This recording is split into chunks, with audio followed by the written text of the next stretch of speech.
We're here today to celebrate the wonderful life of Valmai Jones and to offer our love and support to her beloved husband Ken and the family she loved so much.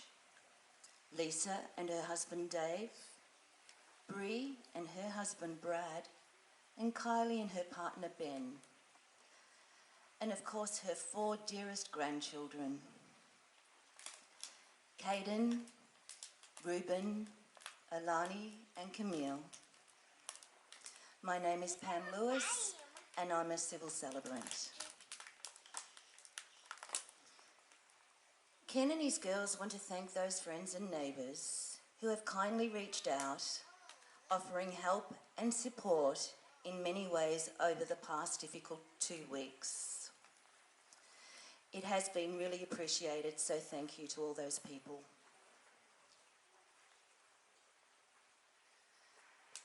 It becomes a challenge for us to honour such a special person in just a few words.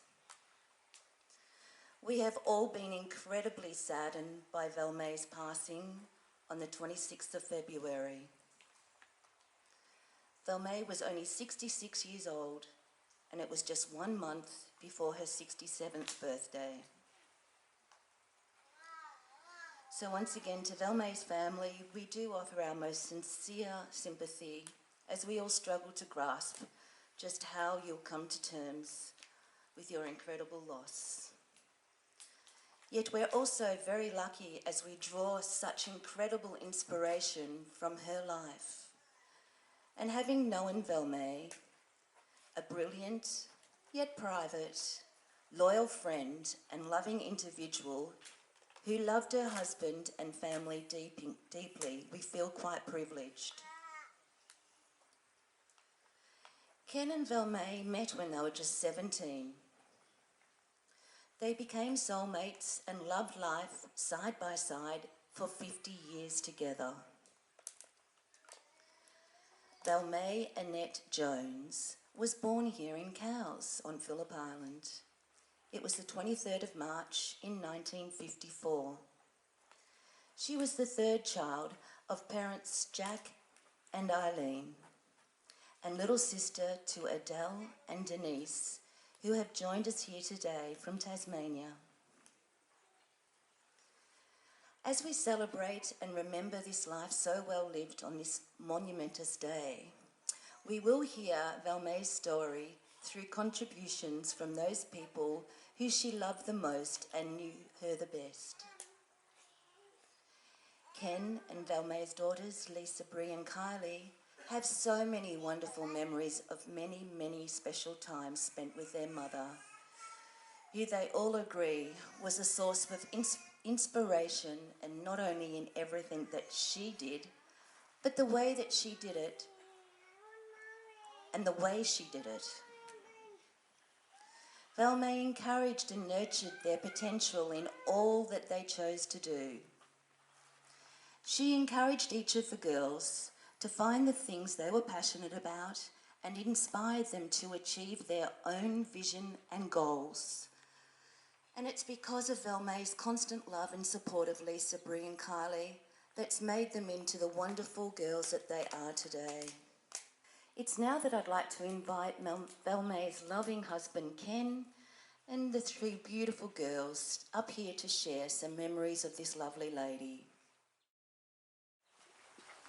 I'll give this my best shot, guys. Hello everybody. Special thanks to those who have travelled a great distance to attend today, to one of my beautiful wife, Valmai.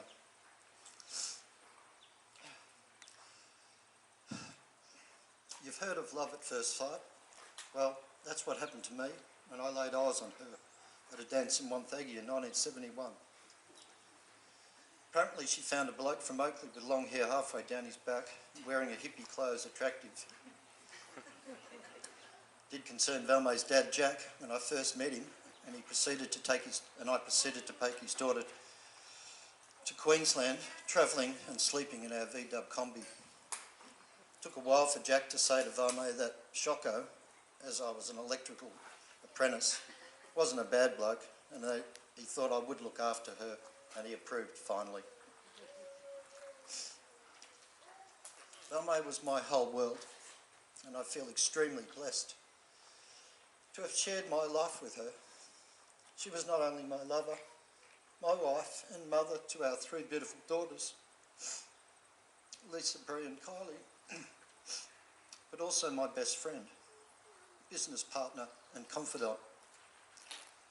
When Valmai became pregnant at 24, our life was slow and casual, and she went to Wonthaggi Hospital expecting one baby. However, when the midwife informed Ken there's two coming out, which explained why she looked like she was about to burst, there were no ultrasounds machines at Wonthaggi in those days, and the doctors checking her out for months were telling us to expect a healthy 7-pounder. Well, we got two beautiful surprises that night, whose combined weight did weigh about 7. It would be 7 years later before our dear third daughter, Kylie, was born. Of course, we had to sell our Alpha sports car and buy a station wagon. Valmai was an unselfish person and always put others first. She never craved expensive things. She was a country girl at heart. Valmai never complained when she was ill, and in fact it was difficult to get much feedback from her when she was. I know Valmai was suffering in silence in recent times, partly from old injuries and age, but she wouldn't complain. Valmai wasn't with us long enough. Family and friends feel robbed.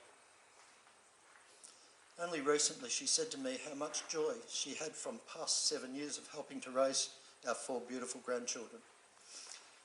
So much happiness, in fact, that given her time over again, she would have liked to have been a kindergarten teacher, as she adored 4-year-olds. This year we would have been together for 50 years, which might sound a long time to some, but to me I would double it in an instant, if I could. We were both spiritual people, but not religious. I would like to think that she is in a happy place, free from pain, surrounded by those who have gone before and loved her. Valmai lives on in her 3 daughters and her 4 beautiful grandchildren and will never, ever be forgotten. Love you always, my darling.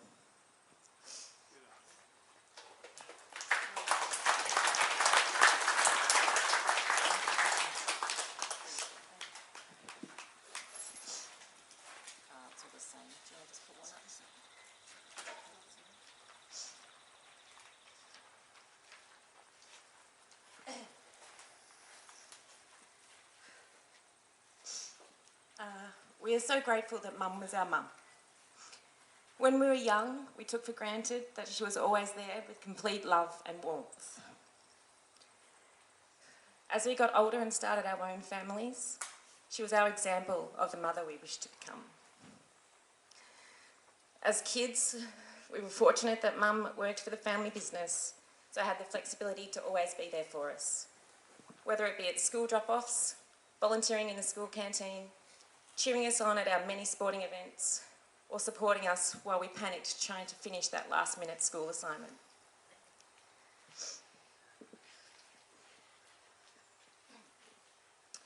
Once we moved out, we knew we could always go home whenever we needed love and support.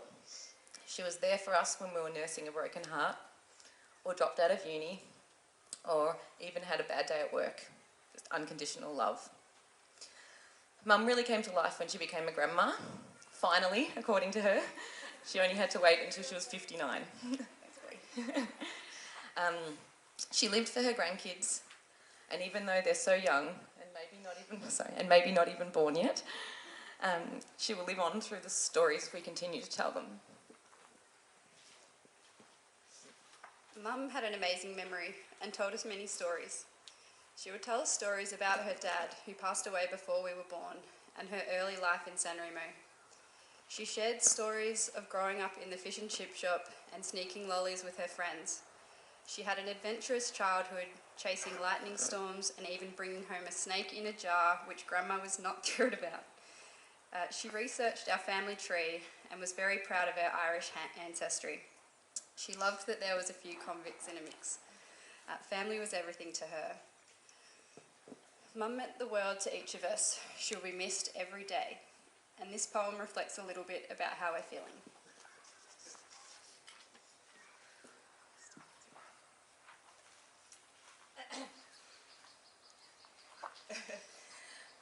Our mother kept a garden of the heart. She planted all the good things that gave our life a start. She turned us into sunshine and encouraged us to dream, fostering and nurturing the seeds of self-esteem.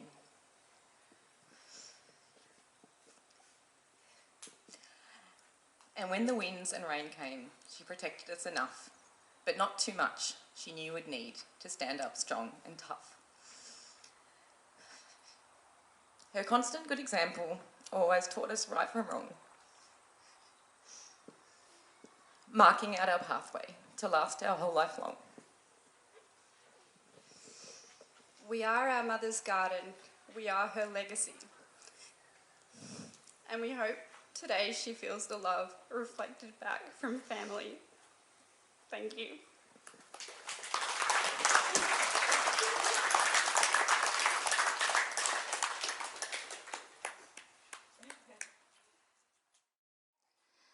As I mentioned earlier in the service, that Valmai's sisters, Denise and Adele, are over here from Tasmania, and I'd like to now ask for them to come forward, and they'd like to share some of Valmai's early childhood activities and memories that they can remember of.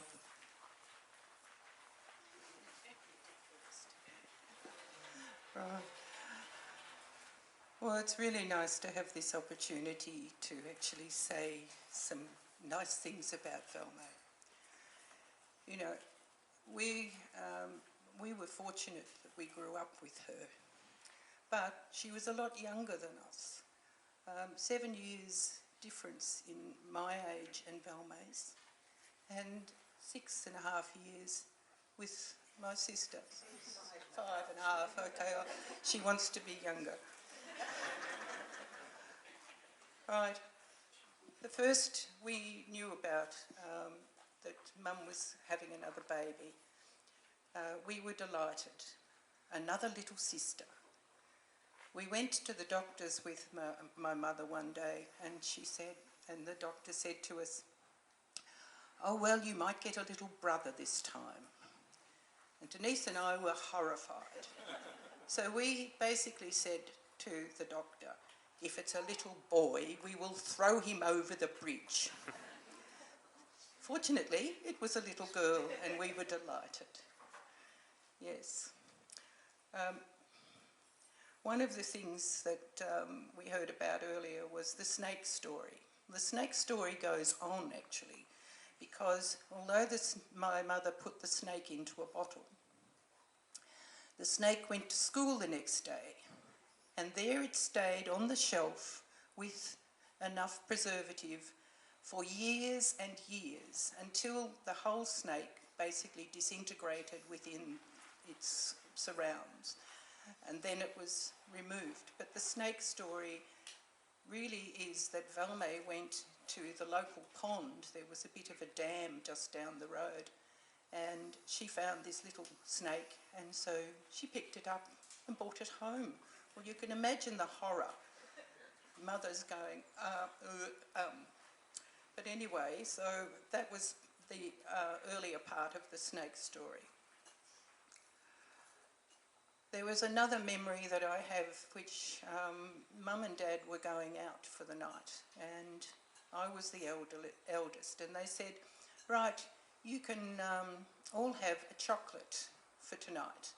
So, being in the shop, it was quite easy. You went down to the confectionery area and took 3 boxes of Rose's chocolates.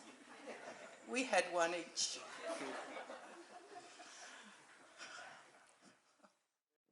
One of the stories Adele forgot to tell you, being so much older and being only 15 months apart between us, we used Valmai as a weapon to fight each other, basically.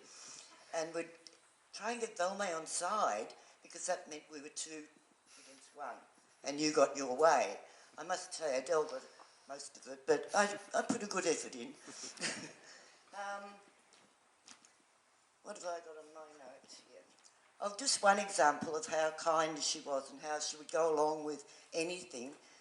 They had a series of Elvis movies in San Remo Picture Theatre.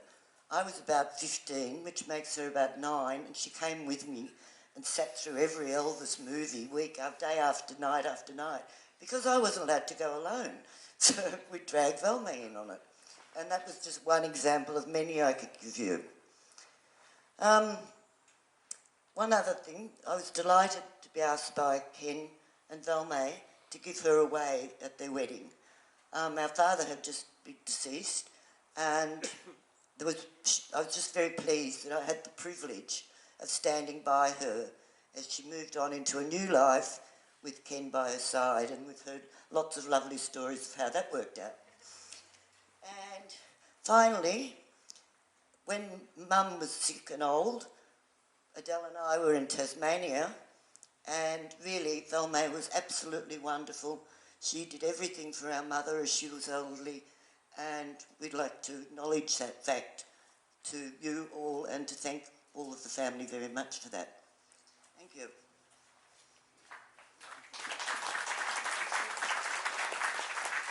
Thank you so much. Those words mean a lot. It was really lovely.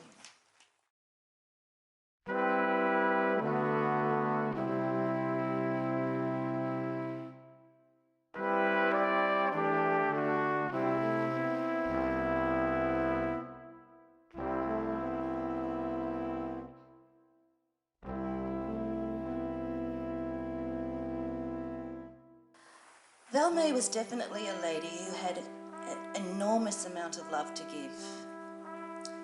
Spending time with husband Ken and her 3 wonderful daughters, their partners and her beautiful grandchildren gave her so much joy. Valmai was so proud of each of them and all of their achievements. The kids loved spending time with their gran, and they also learnt lots from her. They used to look forward to going around to see her and Ken, which was also handy for their parents to be able to have that little bit of time, but Valmai and Ken and the grandchildren have got such a beautiful connection. But one of the things that the whole family all loved and always looked forward to was getting the invite to come around to dinner at Mum and Dad's. Valmai's cooking was great, but eating the famous roast lamb was the best. She would always cook the lamb so perfectly, and often there was a squabble over who was going to get the bone, although Kylie did mention that she often did. It was definitely a crowd pleaser for the entire family, her roast lambs. Valmai will also be remembered for the person that she was, and she lives on through all she touched, especially those whose lives were so closely entwined with hers. Valmai has left gentle footprints on the minds, hearts, and souls of many. May we always remember Valmai's love, her kindness, and the special way she touched our lives. We remember Valmai for her incredible kindness, generous heart, and the respect she showed to everyone that she met. We are grateful that she has been part of the community here on Phillip Island and our lives. May now she travel safely into the next part of the journey as Ken and his family plan to gather on her birthday. They're planning on spreading Valmai's ashes, which are here today in this beautiful container behind the candle that's burning for her. They want to place her ashes at the end of Churchill Road on the water's edge of the beach. This was such a special place to Ken and to Valmai, as it's one of the very first places that he met his sweetheart 50 years ago after that dance in Wonthaggi. And that's where he'd like to let her be and to always go down there. And if any of you want to visit her and sit down and have a chat, that's where she's going to be. So Valmai, our love goes with you. Thank you everybody for your attention today. And once again, on behalf of Ken and his family, thanks for being here. It's really appreciated. Thank you.